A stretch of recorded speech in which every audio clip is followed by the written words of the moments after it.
Well, hello everyone, and welcome to this week's episode of Certified Forgotten. It is an hour-long episode. We have a guest, which means we're living up to our reputation, to our hype, of sharing some of the most underseen horror films. We're having conversations with people in the horror industry, talking about the movies nobody else has seen but them, but they secretly love. If this is your first time listening to Certified Forgotten, you're probably wondering what the name stands for. We believe, very firmly, that some films are certified fresh, some films are certified rotten, and our films are certified forgotten. Donato, I actually got the plug in organically in the front half of the episode. How did that sound? You did good. You learned from last episode. Again, we are terrible at marketing somehow with you being a marketing professional in your day life, but we're getting better. We're going to start really telling you what we're all about every single episode, and hopefully you'll come back for more after that. But more importantly, it's baseball season. It is October 2025. Monagle, congratulations to your Mariners. My Astros are sitting on the side, and I hope we can get to Brooklyn next week and have a game to watch together. I do too. It is going to be interesting because this is sort of Schrodinger's podcast recording, where by the time you listen to this, I will either be really, really happy or really, really unhappy. No middle ground. So go Mariners, the sad sack whipping boy of Major League Baseball, but they're mine, God damn it, and I love them. Uh, I'm really excited for today's episode, Donato, because we talk as part of Certified Forgotten. We talk to a lot of filmmakers, we talk to a lot of film critics, but I'm a pretty voracious consumer of horror in all its many, many forms. A few episodes back, we had our friend Adam Caesar, who joined us to talk about his Clown in the Cornfield series. So this isn't technically our first horror novelist on the podcast, uh, but it gives me an opportunity to talk about a book I'm in the middle of that he happened to write, as well as talk about everything that goes into the writing process and everything that goes into horror writing in particular. So if you wouldn't mind, Donato, introductions, please. Absolutely, and let's not also forget Paul Gandersman, also horror novelist, and That's let's true. let's I apologize. yeah, I no, I'm do saying apologize. Paul's a friend. I think of him as a filmmaker because he's got a film right now. But you're absolutely correct. true. I was just saying that because let's add a third horror author, like our adding Pokemon to our Pokedex here, adding up everything we can. Gotta catch them all. I'm gonna intro here horror author Jonathan Janz, most recently of the novel Veil. Jonathan, thank you for being here. Thank you so much for having me, Matt and Matt. It is awesome to be here. I'm excited about your Mariners. I think that they have a good shot. I think I believe in them in a little more than you do, but yeah, I think that they could do it, at least get past this series. But yeah, great to see you both. Yeah. So, Jonathan, we always start each episode by asking a little bit about those formative horror memories of our guest. So, whether that was the movie that you saw way too early when you were a child, or taking a turn down horror lane when you were in middle or high school. What are those formative memories for you? And was it movies, was it books, or was it a little bit of both? It was all the above. Mm. Just the setting in which I lived was a big part of it. My mom was a single mother, and she and I and our cat lived by a graveyard in a deep, dark woods. So those were my playgrounds growing up. And she would bring home from the library these Edgar Allan Poe books on album. And so, like short stories like The Black Cat, Pit and the Pendulum, Telltale Heart.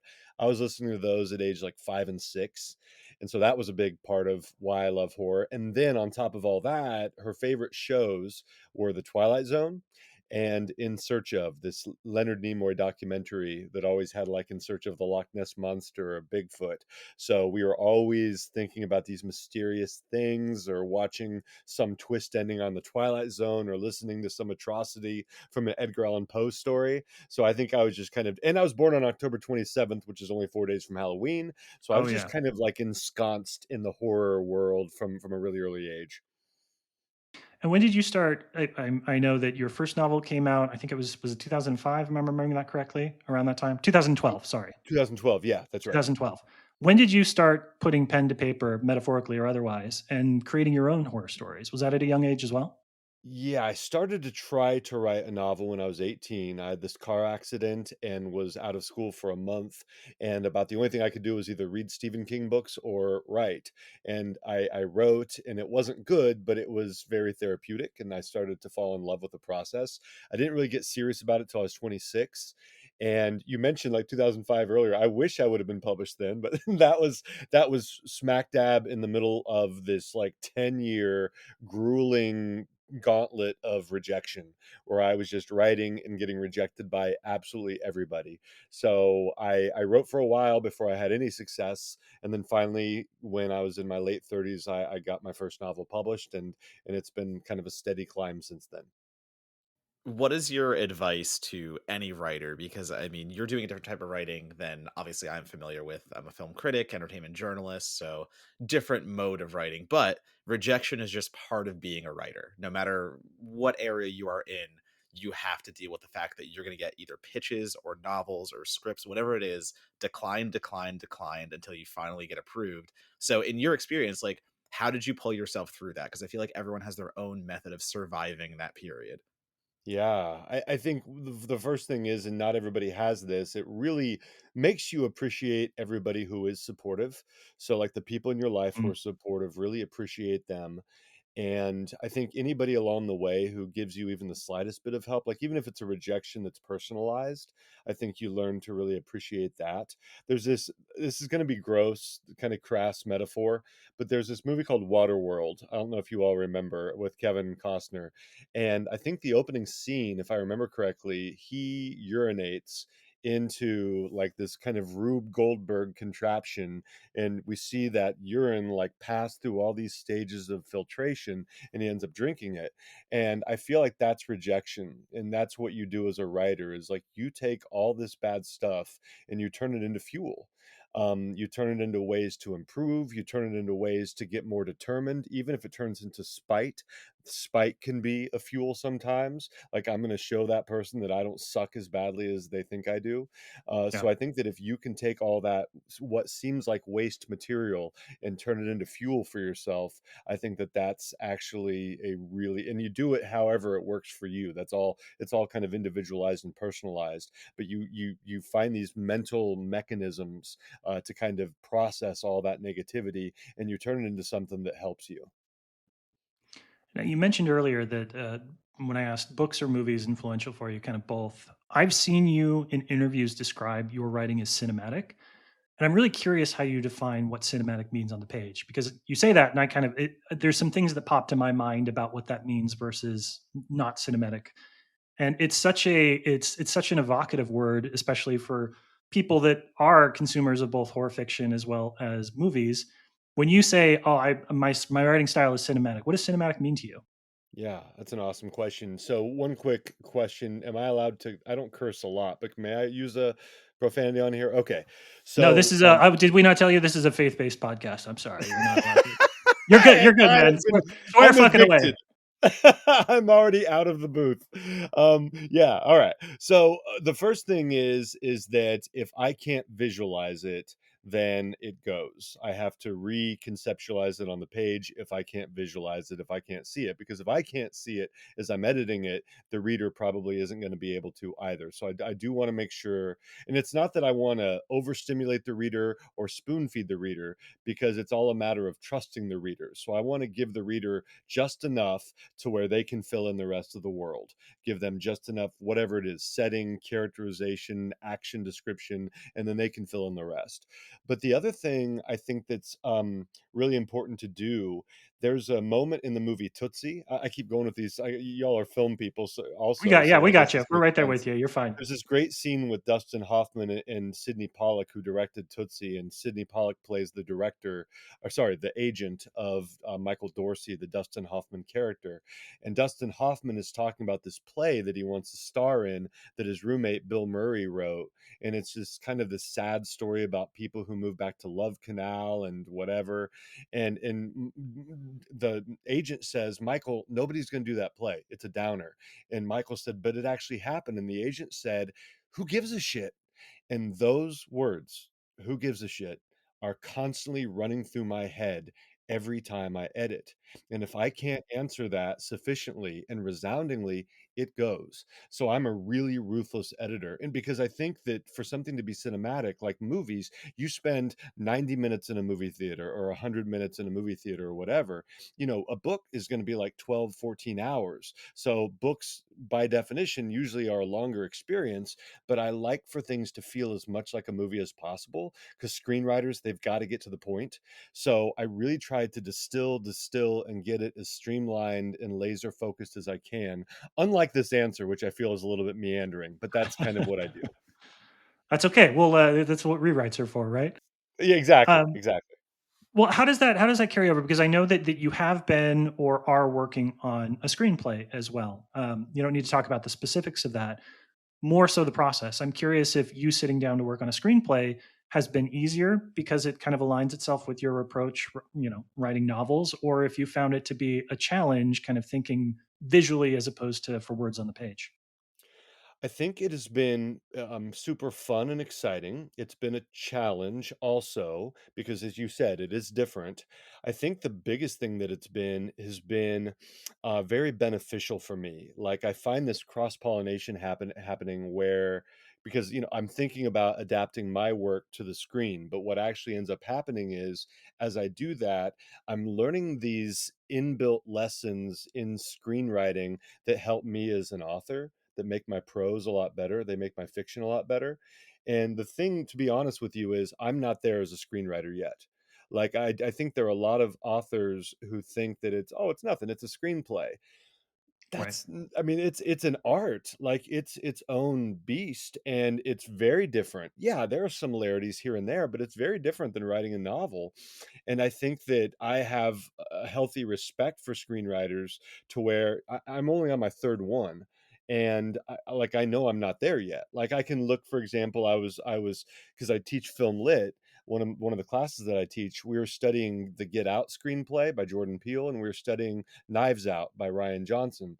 Nice. And I'm looking at this and just kind of like pointing out aspects of the screenplay to my students, and I'm like, man, this is better than this is better than the one I'm doing. Like I got to raise my game because this is so concise, and like the details and the descriptions are so, they just resonate, they just leap off the page, and that's what a screenplay has to do. So I feel like it's helping me as an author, but I feel like I have a long way to go before I'm there.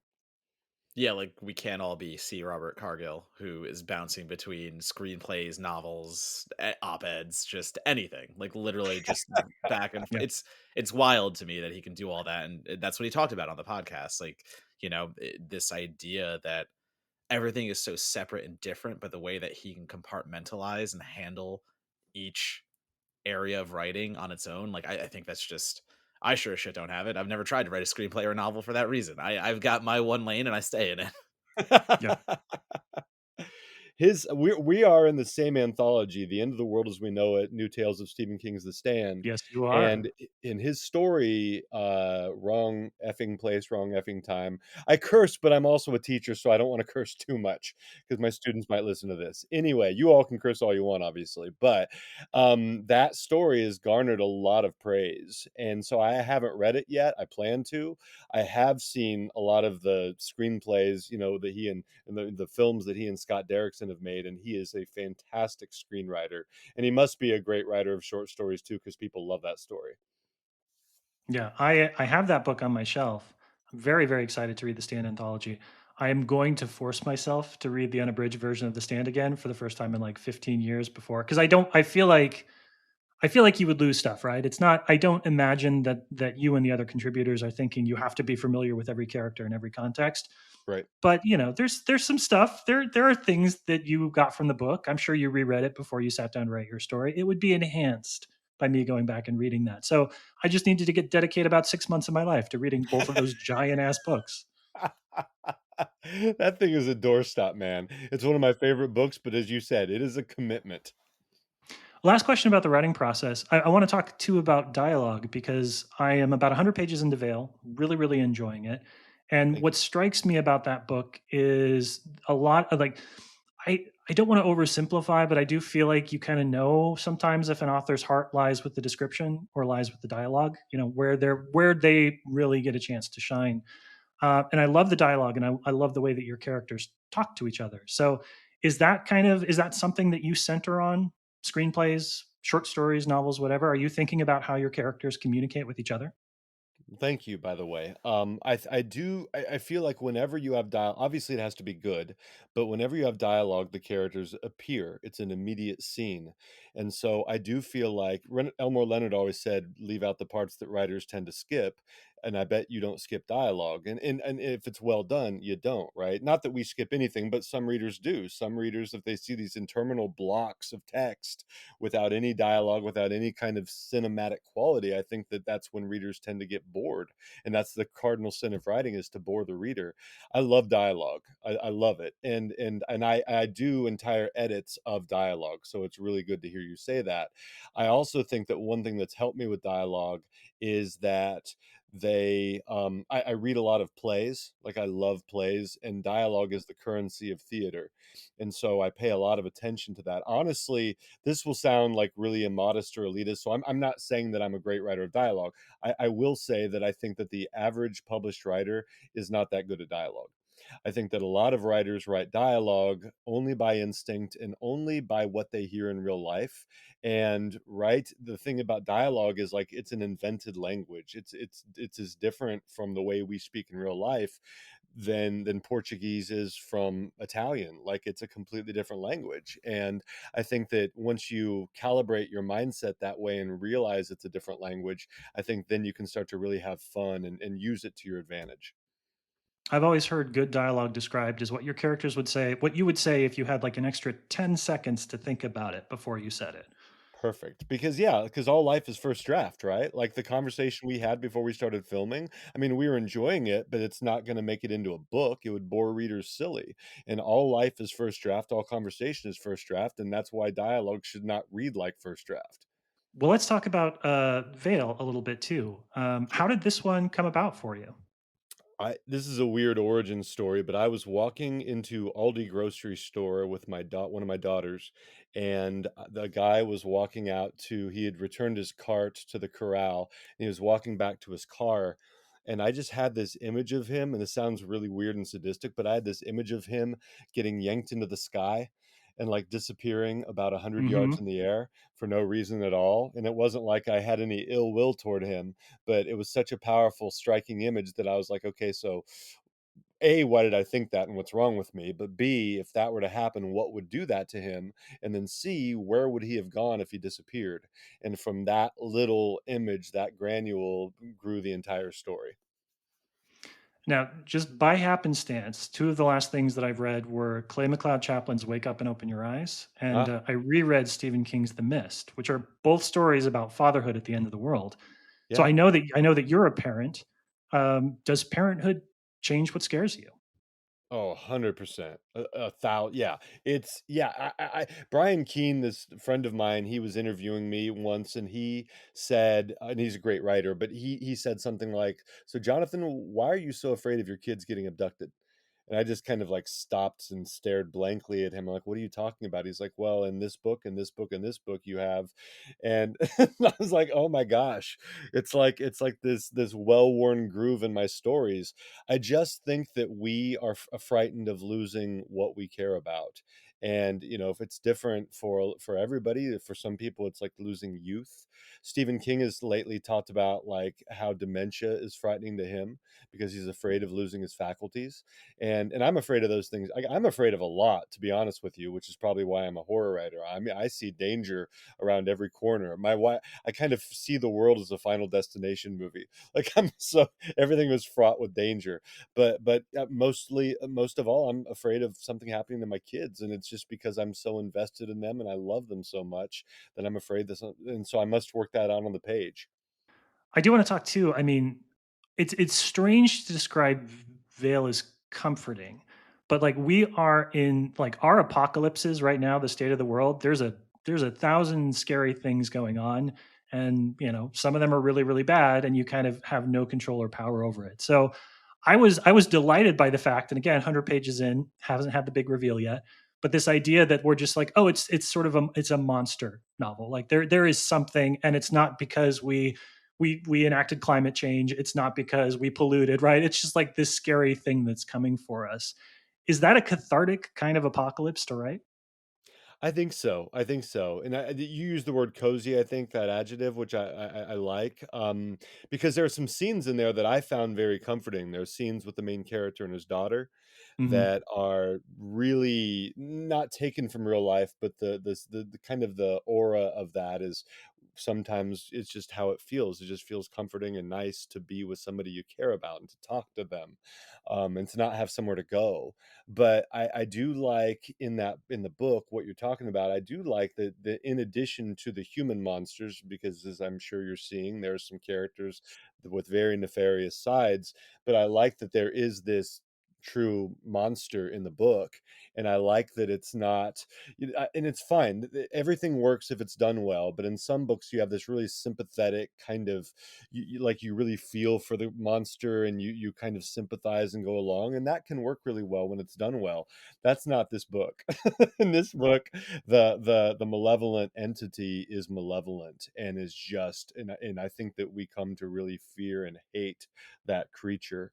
And I kind of, in a weird way, it is kind of comforting to like, okay, no matter how bad my character feels, or to feel like he's a failure, to feel like he's flawed, he's not as bad as that, right? That's the enemy. And so in that way, I feel what you're talking about. And that's something Donato and I talk a lot about on the podcast is we're sort of exiting in the tail end of a movement in horror cinema where everything was trauma, right? Like Mm. the monster in the closet, it was actually trauma. Like the voice in your head, it was actually trauma. And so at the end of the movie, again and again, we're being battered with these messages about how the monster is actually mental illness or something from inside, and it's kind of nice. It's We've talked about it a couple of times, especially with some of the new releases we've covered. It's kind of nice to be like, oh, the monster was a monster. It wasn't an allegory for trauma. It wasn't an allegory for depression. There really was a creature that was like eating the neighbors. You need some of that. They can't always be wake up and open your eyes, because that was an exhausting apocalyptic read for me. So kudos to you for the monster. Thank you. Yeah, I haven't read Wake Up and Open Your Eyes, but I know well what it's about. And yeah, it sounds like it really does hew closely to the world, which Mhm. would be, I think, nerve jangling. And I mean, Clay's a great writer and stuff, so that's a compliment. And I took what you said as complimentary as well, and I'm sure he would too. But like you said, you're right. I hadn't even thought about that. But as I'm thinking about the movie Smile, right, you've got like that's largely about mental illness and gaslighting and this and that, and I think there are a lot of them like that, like the Babadook.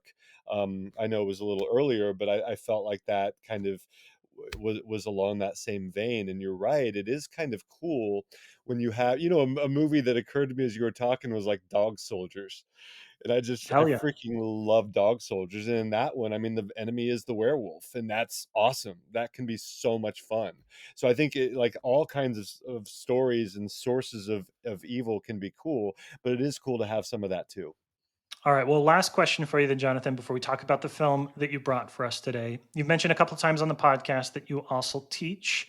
I think that there is a lot of hand wringing, especially in the film space, about the upcoming generations, about things like media literacy, how they're engaged with the arts. I bet you have I would hope, a positive perspective on how the youth are, as somebody who's involved in teaching and kind of shaping those minds. So, what is your impression of this upcoming generation, especially as it relates to horror movies, to movies, and to books? Do you find a lot of hope and positive energy there? Please say yes. Please say yes. I do. I see a lot Yes. of hope in the positive, a lot of positive in the current generation that I teach anyway, and not just in the film space. But I feel like whenever, because I just feel like every generation does this to every other generation. Like I hear people my age or people older than me like bemoaning this group or that group, and whenever I hear that, I just kind of, because I've been teaching for 30 years.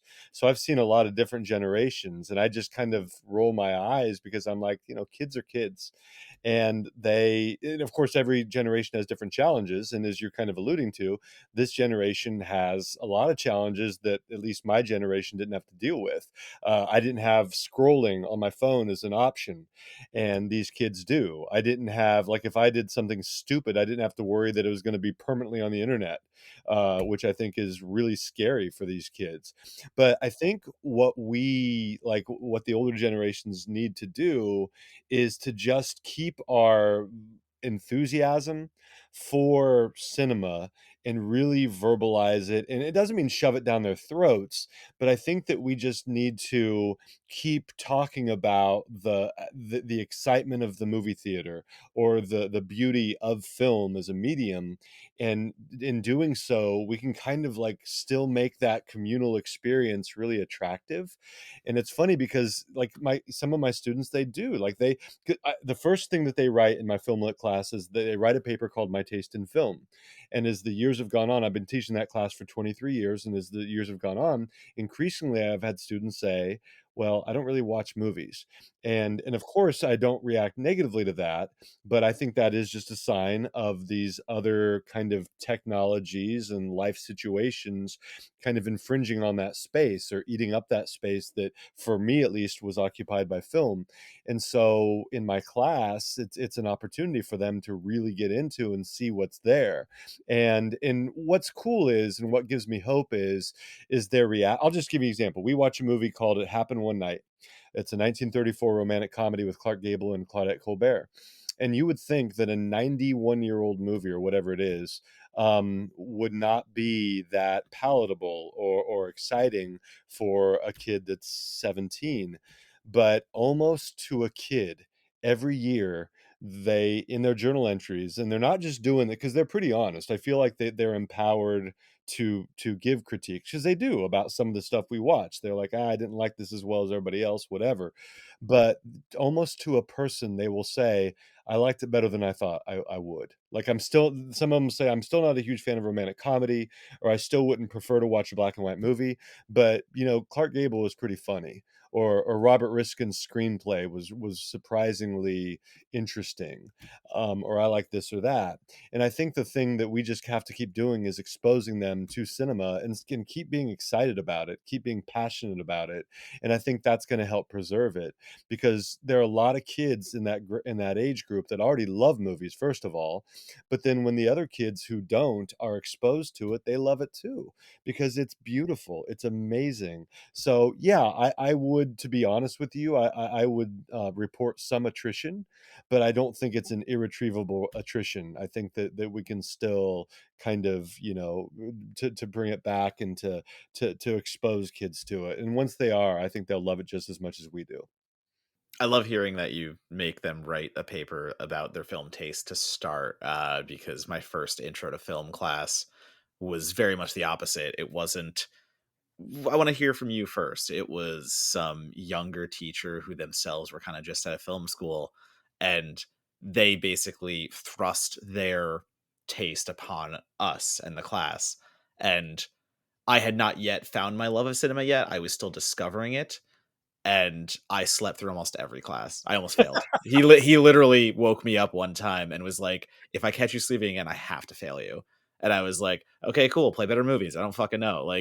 But not to be a dick about it. I obviously did not say that to him. I very much said, "Cool. I will never fall asleep again," and I got a B, Sure. because that's where I first started writing about movies too, and I didn't know how much passion I had for it yet. I was still discovering, but there has to be some kind of that connection with the generation. There has to be that connection with the people you are talking to. And I can't wait for the younger generations to become filmmakers. And that point you said about the fear of all your choices being online and the fear of everything now being online, I think there are going to be some banger horror movies that come out a decade from now about that kind of paranoia and fear. And, I hope other people our age still are cognizant of accepting that into horror and don't turn into the, well, what happened about the horror from my days? No, accept evolution, accept where it's going. I was going to say, when the children of mommy bloggers grow up, they're going to make some really good horror films, I think, because they have been in the spotlight since they were a newborn. So true. So true. I was just, when you were talking about technology working its way into horror, I was thinking about this episode of Black Mirror, I don't know if you've seen that show, but it's and I forget the episode. It might be Get Up and Dance, but it's the one where the kid is racing around trying to prevent something from being made public, and that was so, like, bleak and twisty and immersive. I'm like, "Dang, that's good stuff right there." It was traumatic to watch, but that's a compliment. Well, speaking of film made by people that grew up in a digital generation, I think that's kind of a really cool segue to today's movie. So, Mm. we're going to take a quick break. And when we come back, we are going to talk about Butterfly Kisses. All right, welcome back. So, this week on the podcast, our film is Butterfly Kisses. It's available to stream in a couple of different locations, but if you haven't had a chance to watch it, here is a quick synopsis. Like most good found footage films, Butterfly Kisses begins with a box of tapes. Aspiring filmmaker Gavin is thrilled when his in laws discover a student film in their basement. After years of struggling as a wedding photographer, this is his chance to turn that footage into a documentary people actually want to see. The film, made a decade earlier by two college students, is itself a documentary about local legend Peeping Tom, who hunts people stupid enough to pass a dangerous challenge. But as things turn dark for the student filmmakers, Gavin's life also begins to fall apart until he can no longer tell if he's the author of a terrifying documentary or its subject. Eric Christopher Meyer's Butterfly Kisses may be a found footage film within a found footage film, but somehow, impossibly, it's also something wonderful and new. Jonathan, you picked this film. And sometimes our guests, especially if they don't watch a ton of smaller horror, and I don't know if that's you or not, but they have trouble with the weird artificial criteria that we set of 10 reviews or less. Was that a challenge for you, or did you have a couple of things right off the bat that you wanted to do? Yeah, it was easy for me, and I just love, by the way, the concept of your show is amazing because, yeah, there are some really great mainstream horror movies, like The First Omen, and there are a lot of things that come on at the theater that I really dig. I'm not a snob, but so much great horror goes under the radar, and to me, it's like an art form and such a fun activity to go searching through like Tubi or wherever to find a gem. And there's so much just joy in finding one. And I have this process that happens. I watch a lot of them with my daughter, my middle daughter, who's a senior in high school. And we've been doing this for about 6 years now. But I'll start looking over at her because sometimes what we see doesn't work, right? You're bound to find some Hmm. stinkers too. But I'll start looking over at her like 15, 20 minutes. And I'm like, is it my imagination or is this really good? She'll be like, "No, dad, this is good." And then we both kind of like, nestle into the couch a little more with our snacks, and it's so much fun. You feel like you found a buried treasure. And you feel like you found the secret world that other people don't know about. So just the concept of your show is freaking amazing.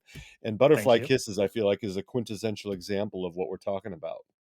So, what was the first time that you watched this one? Do you remember? Was it a Discovery on a Tubi or a Pluto late at night? It was. I don't know what network. It might have even been Amazon Prime, although I don't know that it was on there, but it was probably about 2021 or 2022. I think the movie came out in 2018. But we saw it a few years after it came out, and might have been Tubi out now that I think about it. But anyway, we watched it kind of on a whim. We Because we're always looking. We go to Rotten Tomatoes and other places, and it didn't have many reviews. Like I think it had five, maybe something Hmm. like Still that, does. Yep. and they were all positive, and I'm like, okay, so this sounds pretty legit. We don't want to waste our time with something that got 5 out of 5 negatives, but the reviews were positive enough that we gave it a shot. And I don't know how you all felt. I was blown away. Like, I just absolutely, I love this movie. And so we've seen it twice now, I believe. We watched it again maybe late 2024. We watched it again. Yeah. Donato, you surprisingly did not have a review for this. Usually I can count on you to be one of the 5 or 6 reviews for these movies. Did you not? Is this not one that you caught on its release? I did not see it on its release. I've known about this movie forever, and it actually blew my mind when I saw it was a 2018 release because somehow the lore of Butterfly Kisses has just been just ingrained in me, because I love found footage. I follow other people who do.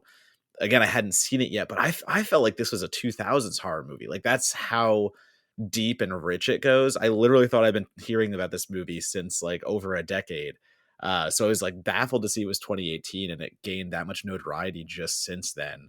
But it's always been on my list. It's just the forever struggle of, if I don't see it on release, it's going to get buried, because as a film critic, especially right now, we are all just treading water trying to review freaking 3 or 4 movies a week out of the 20 that got released, and that's, that being more than horror. But I really do dig it. If you listen to the podcast, you know that I love found footage horror very deeply. So the idea that this isn't just a found footage horror movie, but it is also a academic critique of the entire subgenre, and becomes like a satirical commentary on making found footage from a found footage filmmaker who is also creating his own local legend that was accidentally cited in actual books because it became so real. Like, that's crazy to me that this guy made the Peeping Tom urban legend, and it was reported like in an actual novel somewhere about local urban legends. Like, that's a testament to what he's created alone. I agree completely. I thought this one was great, and I think that it gave. I mean, anytime I come out of a movie and say that it gave me Empty Man vibes, I'm more than happy to celebrate that movie, because that's a personal favorite. Did you? How deep down the rabbit hole have you gone with this one, Jonathan? Did you you watch something that's really good? Are you one of those people that reads all the IMDb trivia, the full Wikipedia, like tries to learn as much as possible about how the movie got made? I had done some research back when I watched it, but I hadn't returned to that rabbit hole until we talked preliminarily before this show, like emailing about my appearance here. So then I Mhm. went and read. Eric Christopher Myers is the name of the filmmaker, right? Yes. Like I just here's the people don't realize how hard it is to make a movie. And it goes by so quickly that I think people also don't realize how much, because nobody sets out to make a bad movie, and I don't think they realize like how invested in the process a filmmaker can get. And it's like, clearly this guy, I couldn't believe the stuff that he was talking about and how deep he was going. And you talked about the irony of him being cited as, by books, and that's largely kind of what he talked about in a couple of interviews I read, like this notion of false memory, or this notion of trying to trace something's origin, and how legends grow, and how urban legends become urban legends, and then they become like these shared memories among people. It's fascinating. This guy was just like an expert on this stuff. Like, he had studied it so much, and I feel like he imbued the movie with so much of that knowledge and DNA, that it's just, to me, it's so exciting to see it take on that life, because I think that all his knowledge, all his passion is the reason why and I think it's going to be a movie that's going to grow. Like, I hope when people listen to this, I hope that's going to help the movie grow, because it deserves to. Like, it is fantastic in my opinion. Oh, I was going to say, there's no better feeling for us, and it's happened a couple of times this year, where movies that we've covered on the podcast have been part of like repertory screenings and film festivals. Nor I the Curse is a great example of that. If you've had a chance to see it, yeah, there you go, another great found footage film. But it definitely is. It's a rare thing, I think, when you sit down and you see a movie and you know everybody missed, and you're like, okay, it's not a question of, oh, I wonder if people will like it. It's just a question of not, you know that once people see this, that in 6 or 7 years this is going to play as a Fantasia Fest B screening. It's going to be at Fantastic Fest as a repertory screening. You're just like, okay, cool. I'm glad I got here now, because the next 10 years are just going to be everybody else slowly catching up to it. I was gonna say, I think it's a testament to the filmmaking that it's not just a commentary. It's not one of those movies you watch and go, "Oh, that's sharp and witty." It's saying some fun things about the subgenre and horror in general, but then you don't really like say anything after that. I think Butterfly Kisses gets being a good horror movie right, and also being a good commentary, which don't always go hand in hand. Like, Jonathan, a compliment to you again. I got 3 movies right off the bat that you wanted to cover. So we have some guests who I asked over a year ago, 2 years ago, who still haven't been on the show because they just couldn't find a movie. And yet you come out of the gate with 3 movies ready to go. Like, oh, do I need more? Like, what is this? But one of the movies you picked was Found Footage 3D, and like, I will say that I'm not a huge fan of it. I think it is funny, but the way that it goes into satire and the filmmaking aspect and showing a film crew trying to make a found footage horror movie, I think the comedy works and doesn't work for me in certain areas. So, like, I'm like 50-50 on that one. We will cover it someday on the podcast because we are going to find someone else to champion it. And that's what we do here. I love that. But my comparison is, though, I'm very happy you went with Butterfly Kisses because where I feel found footage 3D pulls its punches a little bit, Mhm. Butterfly Kisses is so dark at times, getting into the filmmaker's mindset and everything you just said, how hard it is to make a movie. And I think the scene that stands out for me the most is you have Gavin, this filmmaker, who is trying to edit together the tapes he found and figure out if it's real or not. So not only do we have the commentary of why are you editing this together, how is that happening, and what's your direction here, what are you trying to show and prove, and ultimately he wants to prove that Peeping Tom is real.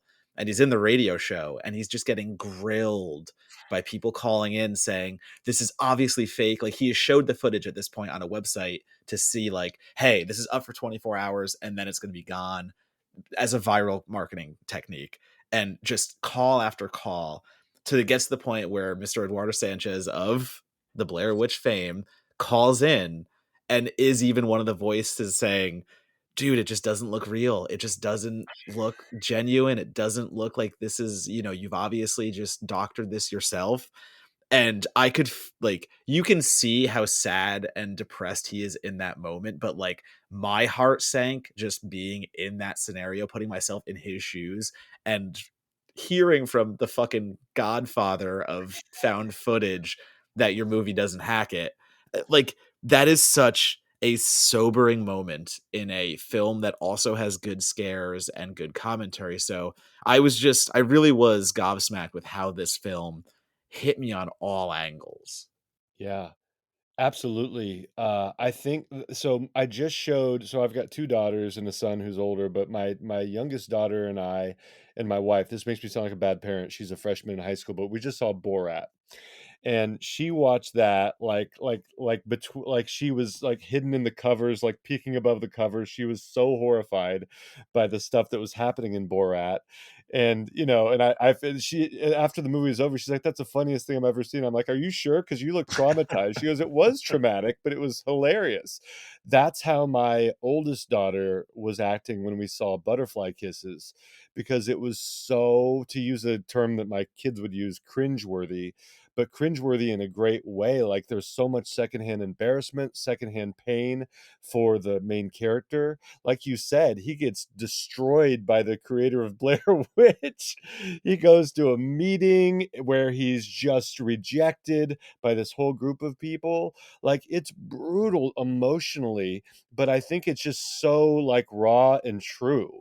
Like, there's so much truth to that, to how much the filmmaker goes through, how much an artist goes through when he makes himself vulnerable, and how much he can get destroyed and ridiculed when people don't buy what he's selling. But I love how the movie goes there. Like, it works, like you talk about, like the commentary, it works so well in addition to just being a thrilling movie. The most important word I know is Fremschaden, which is the German word for vicarious embarrassment, which describes that feeling exactly, because I suffer from that particular affliction too. Question for you, Jonathan. Talking a little bit about the structure of the film, I think that there is an instinct, especially early on, that this is like a hat on a hat, where you're like, oh, it's a found footage film, but it's a found footage film about a found footage film. The film even like points its finger at itself at one point, where the documentary crew is like, you're telling me that a filmmaker just happened to find these tapes as they're poking holes in the guy's theory. So I want to ask you, as somebody who I'm sure must be very in tune and very aware of like these meta tropes that things can sometimes fall in, the traps that you're trying to be too clever, you're trying to do too much. Why does it work here? And why does it work so well here? I would say I feel like Eric Christopher Myers in this story, I feel like he must have. I mean, I'm sure there was some like calculation and forethought and all this stuff, but it also just feels very organic. It doesn't feel like it's trying to be the inception of horror, like the dream within a dream within a dream within a dream, which is what it ends up becoming. There are like so many different levels of stories, so many different levels of commentary, so many, like that you use the word meta. And I just think because he seemed to kind of follow his muse as he created this. it just all feels very honest. And I just feel like authenticity. I hate to sound this way, but it like I always go back to Linus in The Great Pumpkin, like the sincerest pumpkin patch. Like I just always feel like in music, in film, in books, when there's authenticity, it just kind of resonates. And I'm enough, like I'm still like childlike enough to where if I start to trust the artist, that's really what it is. If I start to trust the artist, I will follow where that artist is taking me. And honestly, I had never even thought about the fact that I think that there are 4 layers of filmmaking here. I had never really put that together. It makes me sound a little obtuse until I was reading an interview with him yesterday. And I'm like, oh yeah, there were 4 like levels of this story, and I just think that it's done so well, and he's so capable as a storyteller that I began to trust him early on. And so I kind of like was able to let go and to just escape into this world, which sounds probably like I'm not as astute a viewer as I should be, but that's what happened with me. No, I think there's nothing to downplay on that. Like, it's a textural film. It's multi-layered. It's good in that sense, but it is also just one experience. So it's easy just to see it as one experience. I mean, that to me is pretty okay. And I think the authenticity, what you're talking about, like it's so paramount to found footage filmmaking because the new Channing Tatum movie Roof Man that's coming out is shot on 35 millimeter, and it's to make it feel a little more authentic and not as like digital and stuff. But if they shot that in digital, I wouldn't have given that much of a shit because of what it's doing. It's traditional filmmaking, it's traditional storytelling, where what we're doing here, and found footage has to feel like it could just be discovered laying on the ground or buried somewhere. It has to have that almost like ritualistic feel to it where you are watching something you shouldn't be watching. And I think that is what Butterfly Kisses also gets really well. It understands that you really have to feel the homemade quality of it. It's not overproducing anything.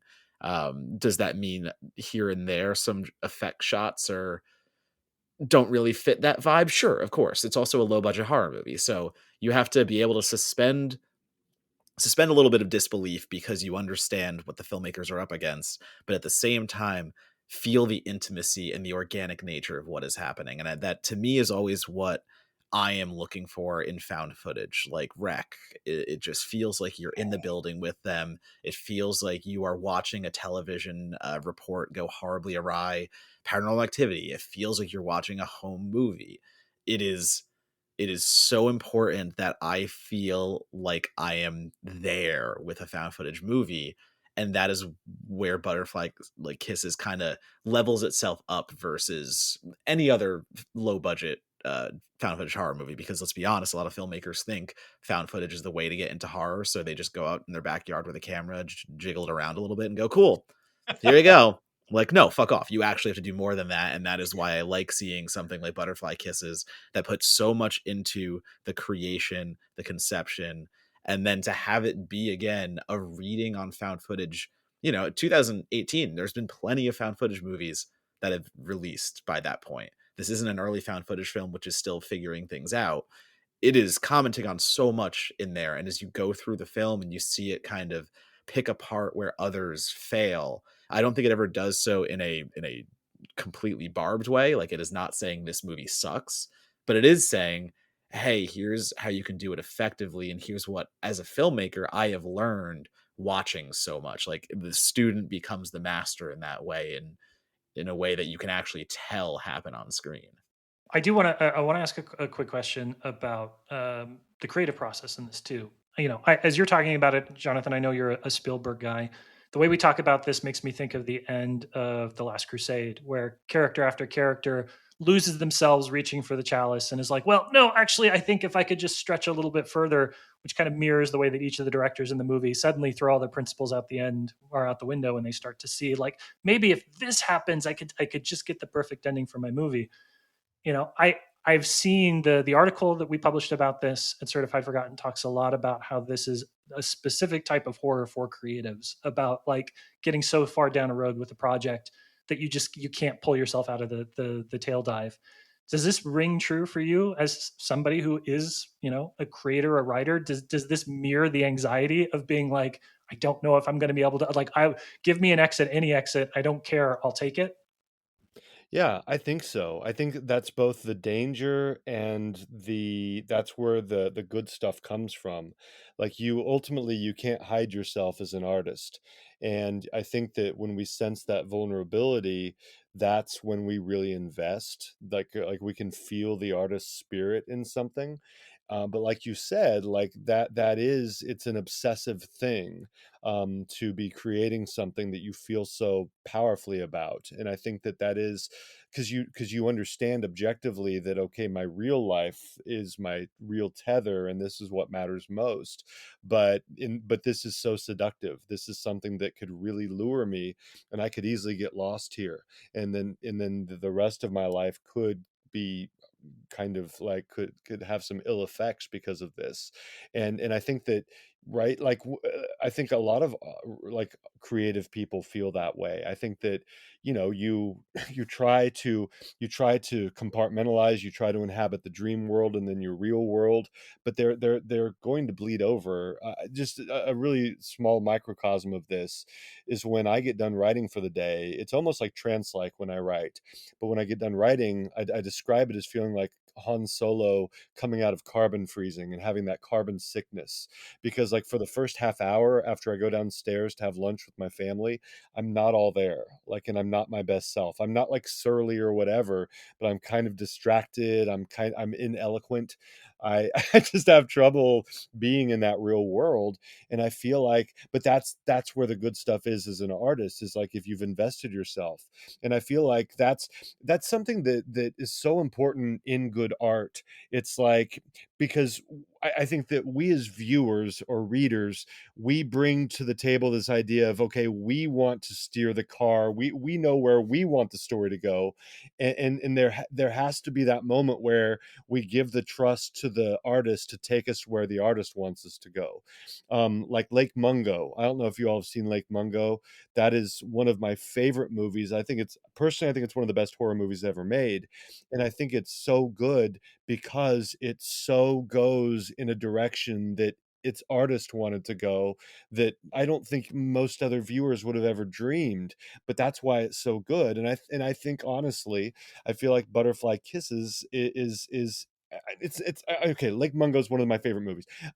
Butterfly Kisses I think is awesome, but what's awesome in it is because we can feel the passion of that creator. He's just you can just tell he was all in here. He was all in, and he was naked, not literally, but naked with his soul on the screen. I just think it's so good for that reason.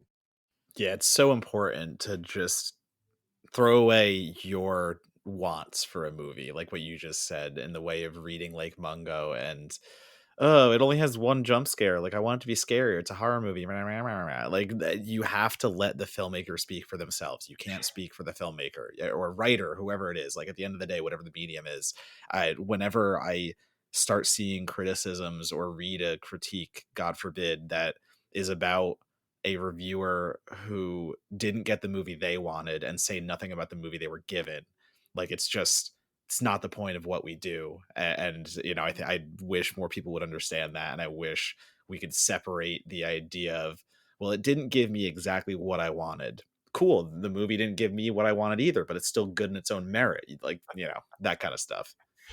And you talk about that one jump scare. That jump scare in Lake Mungo, that I've not been more frightened by a movie as an adult as I was by that jump scare.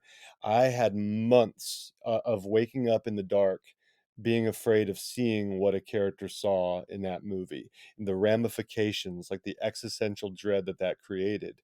And so you're right, it does only have one jump scare, but my gosh, that was like I've got this writer named Gabino Iglesias. This he'll send me a screenshot of that from time to time just to scare. And it always, every time I see it, like my stomach drops. I'm like, no, I don't want to see that, man.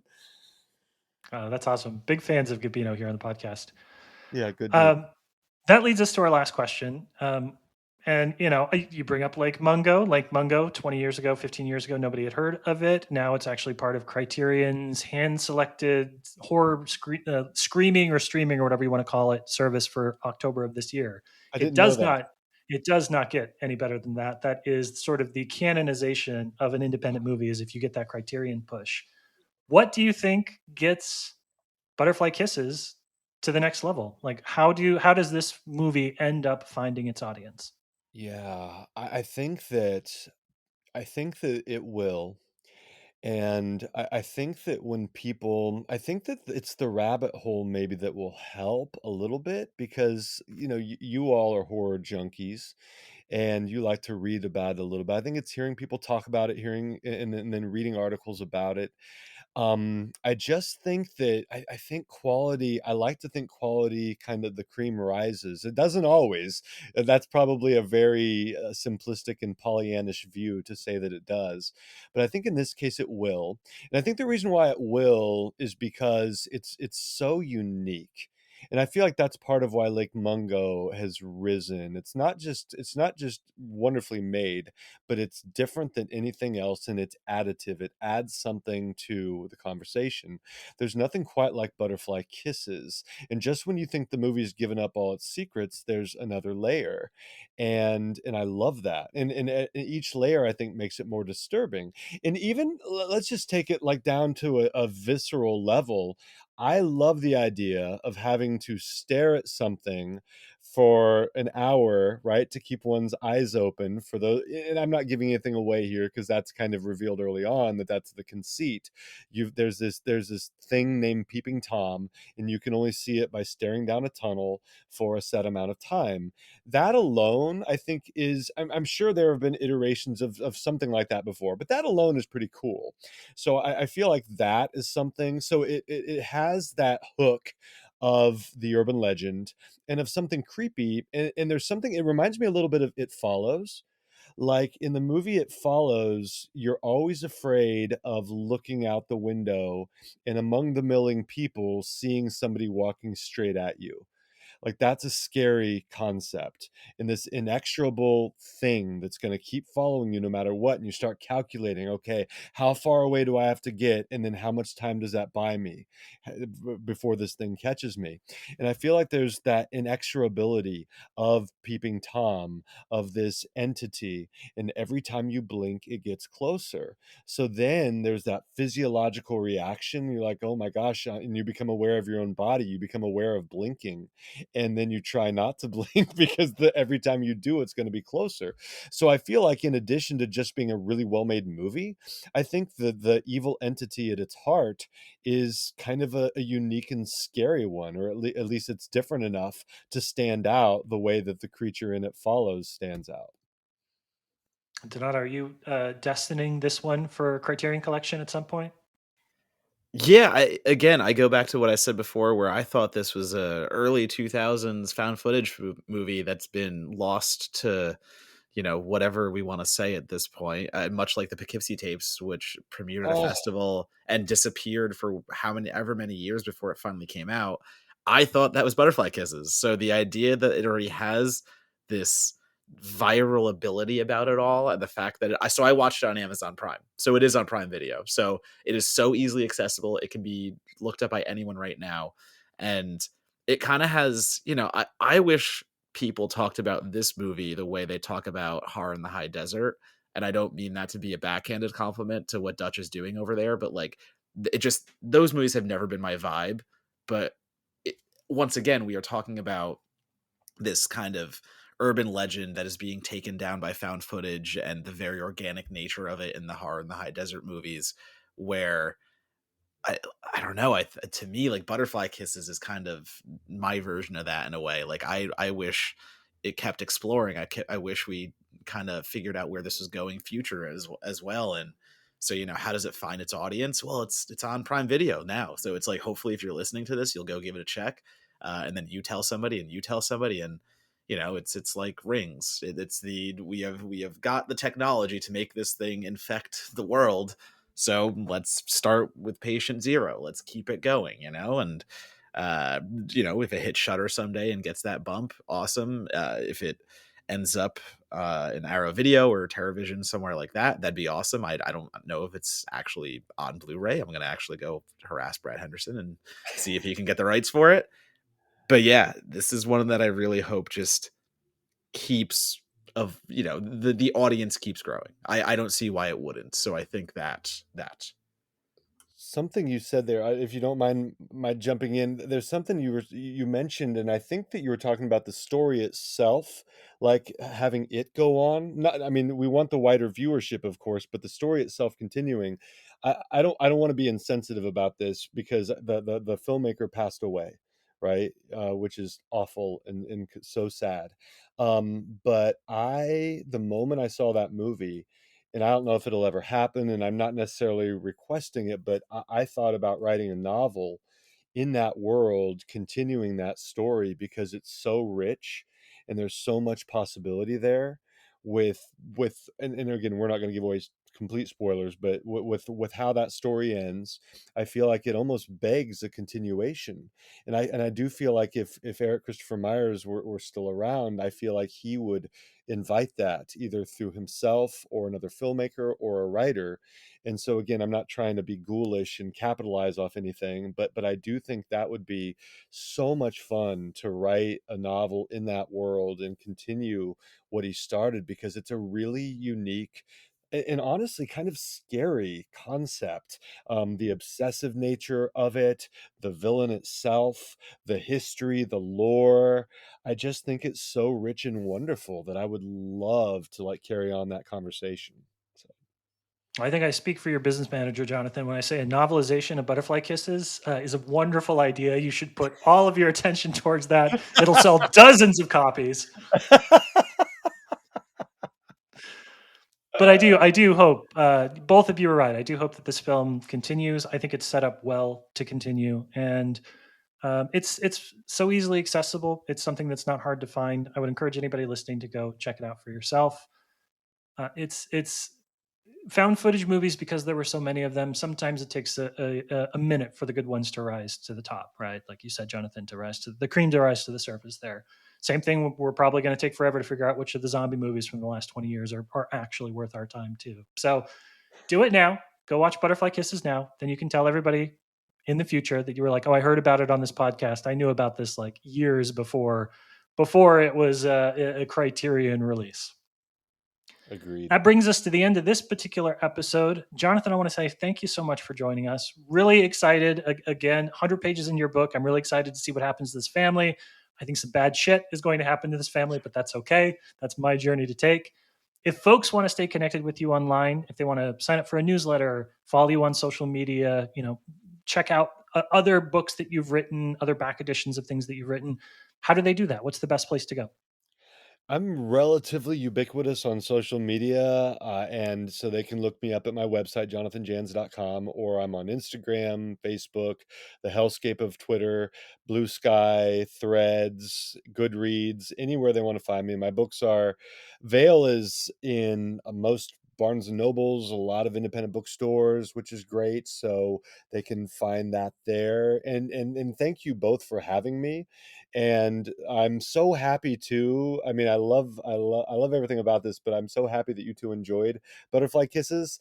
That's just so exciting, and that just makes me happy because I just think it's so good. I will say 80% of the time, Donato and I, one of us likes the movie that the guest brings. Mm. 19% of the time, we both like the movie the guest brings. 1% of the time, we both fucking hate the movie the guest brings. It's only happened once or twice, but it has been a wild ride of second half questions being like, so what did you like about this guest? Because we have nothing to say. So you did great. This was a hit for both of us. Yay, that's so good to hear. Donato, you're in your busy season with the horror holidays. How do folks connect with you online?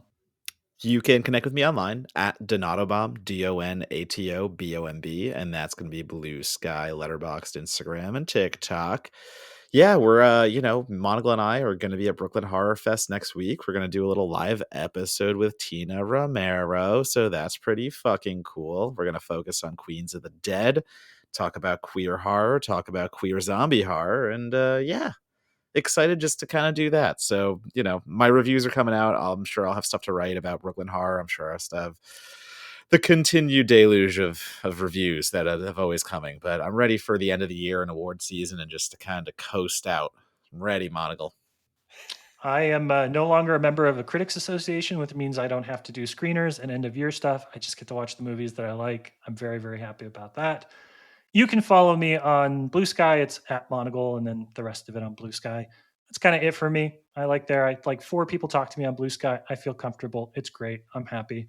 More importantly, you can go to our website. It's certifiedforgotten.com. All of this month, we're running a sale. You get your first month of Certified Forgotten for just $1. That is the price of everything that you would find in your coin drawer, your junk drawer, or jingling around at the bottom of your laundry bin. So if you want to kind of get a flavor for what original criticism we publish there, the long form essays that we do about all of the niche horror that you probably haven't seen but know you want to, visit www.certifiedforgotten.com. Jonathan, thank you again. It was great to have you here, man. We had a lot of fun. It was a blast. You two are awesome. Thank you. Donato, take us home. Butterfly Kissy.